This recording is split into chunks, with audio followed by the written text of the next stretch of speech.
Alaikum. Habari za asubuhi. Ohayo gozaimasu.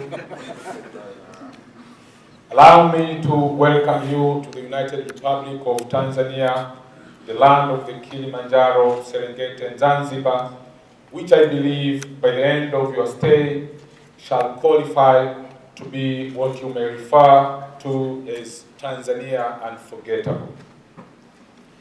That being in place, I would like to take this opportunity to express my profound gratitude to be part of this important gathering this morning here today. I should also take this opportunity to express my heartfelt appreciation for sparing your precious time to attend this important conference, which I believe will lay new foundation for innovative and effective solutions to wildlife conservation challenges in pursuit of achieving sustainable development goals, and more specifically, building resilient infrastructure and sustainable management of wildlife and forests. I have no doubt that your presence here today testifies your commitment to conservation of wildlife in Africa and the world as a whole. Ladies and gentlemen, Tanzania, covering an area of 900,043 square kilometers, is renowned for its abundance and diversity of fauna and flora species. About 30% and 15% of its terrestrial area have been set aside for protection of wildlife and forest respectively, taking the epicenter of tourism industry in Tanzania. Tourism industry is over 90% wildlife-based and does account for 17% of the gross domestic product of the country. Despite its economic potential, conservation in Tanzania is increasingly facing challenges, including increased demand for illegal wildlife products, habitat shrinkage due to encroachment, effects of climate change, and the contemporary growing crisis of illegal livestock grazing in protected areas. Consequently, biodiversity, national economy, and national security have been placed at stake. Studies have indicated that illegal exploitation of our wildlife and forest resources poses significant threats not only to our culture, economies, and ecosystem services, but also to the security of our countries. As such, we are informed that illegal wildlife trade and trafficking has been identified as the third living form of transnational organized crime, coming only after trafficking in drugs, arms, and humans.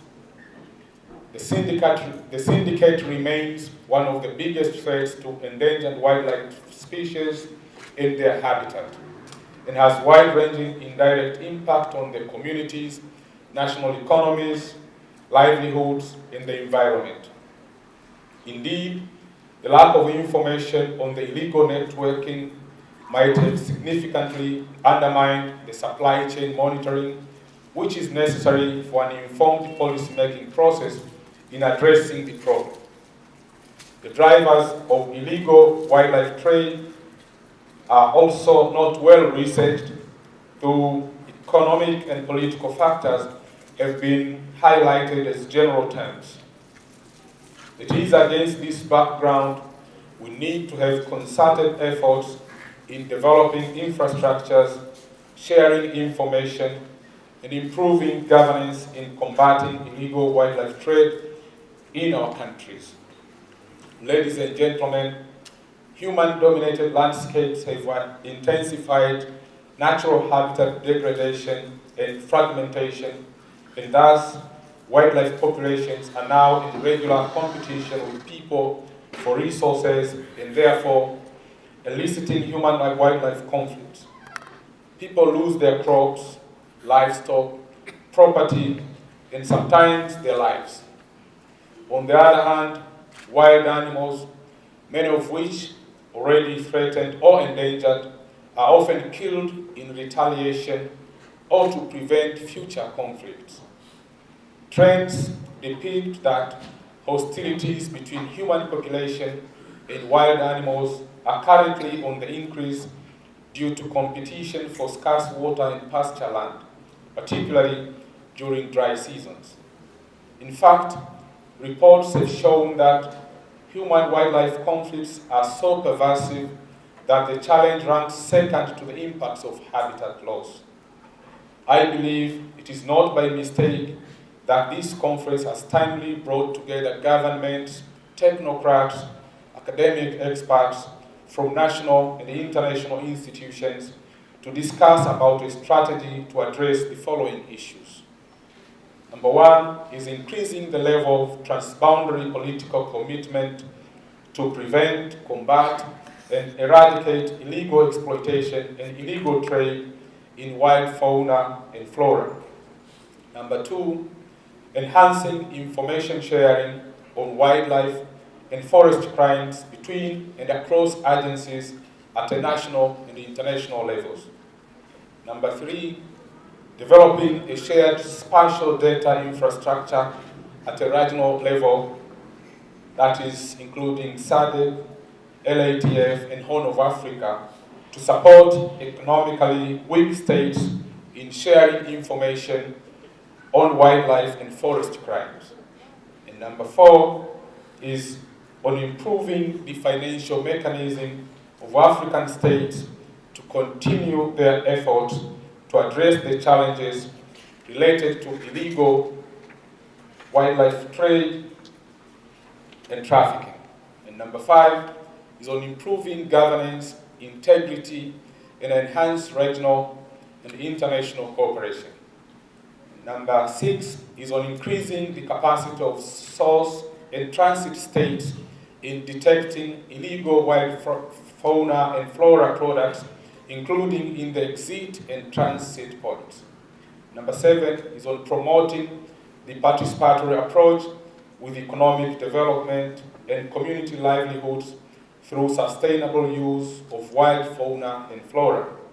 And number eight is on reducing, preventing, and eliminating the economic, security, and the stability impact of wildlife crime. And lastly, number nine is on enhancing capacity, information, advocacy, and public awareness. Therefore, ladies and gentlemen, despite all these challenges, I would like to share with you that Africa has managed to establish and embark on various successful data infrastructure initiatives. Surely, owing to the dynamics of illegal activities and technology, these initiatives keep requiring further development, hence calling for support and concerted efforts with a view to ultimately enable effective information sharing in the region.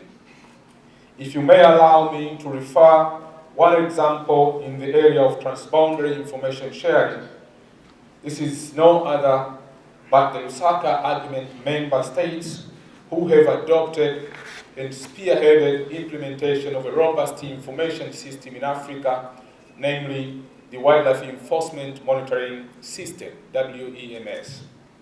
It is my hope that such initiatives require support amongst African countries, but also conservation partners and agencies, so as to enhance information sharing on wildlife and forest crime and human-wildlife conflict.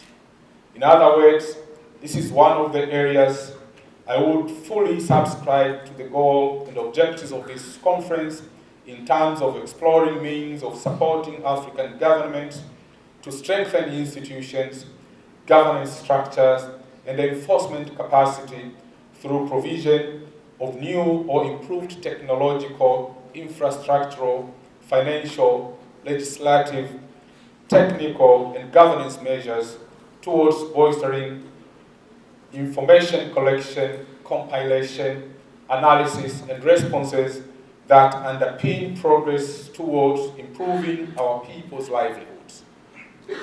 Ladies and gentlemen, in view of the foregoing, I am indeed delighted to note that this conference is represented by experts with diverse backgrounds, I trust it will be a timely opportunity for participants to make use of this unique platform of policymakers, enforcement agencies, scientists, academia, and civil society to lay the foundation for the envisaged infrastructural support to government institutions working to combat wildlife crime in Africa.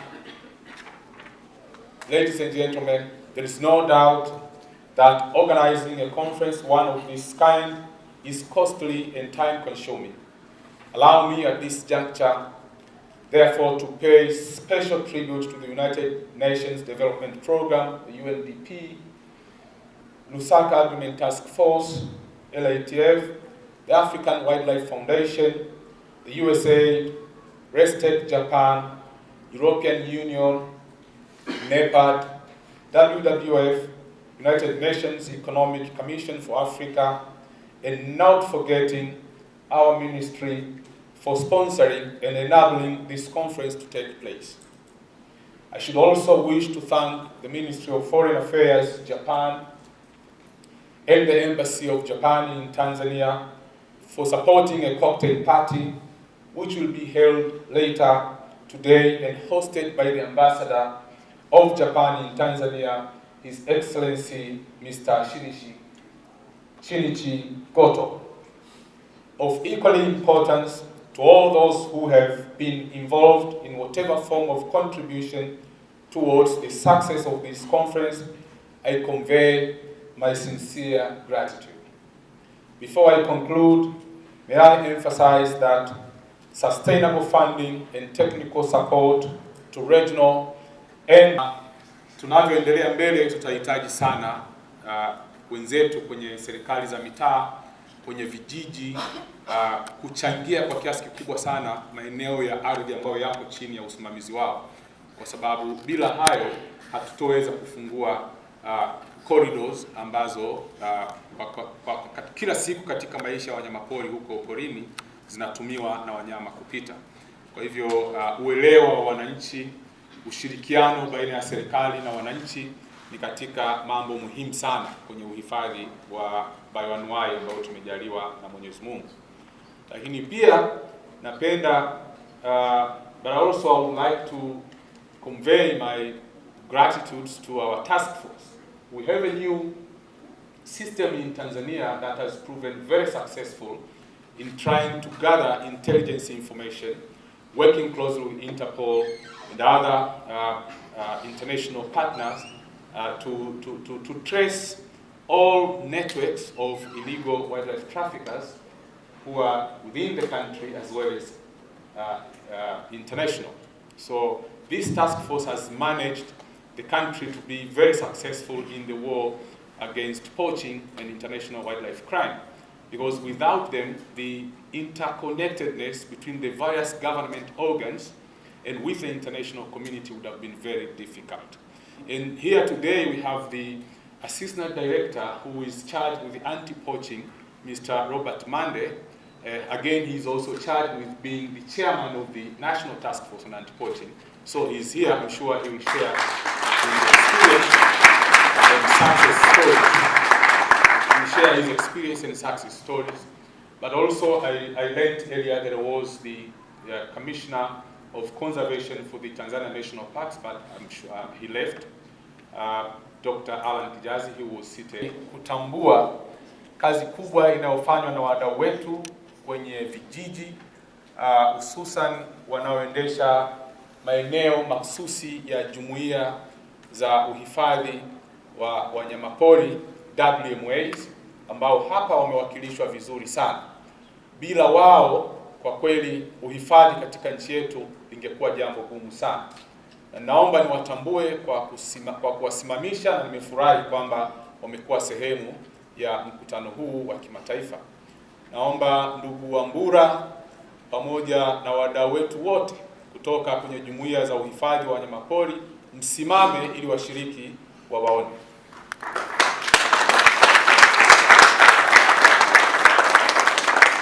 These people represent the community, the the Darling Ways in Tanzania, and they form a very, very important link between the protected areas that are under the central government with those that are under the village land. Without them, conservation activities in Tanzania would have been a very, very difficult task. A lot of speakers here earlier spoke of biodiversity loss. Now, major part of the conserved area in our country is actually under the village land. There is a lot of biodiversity that is not in the central government's hands of protection. So without their efforts and their need to conserve their own village lands, we wouldn't have most of the corridors, the dispersal areas, and the breeding sites. I therefore have to convey my heartfelt gratitude for their support of conservation activities in their land. They form a very, very important aspect of conservation.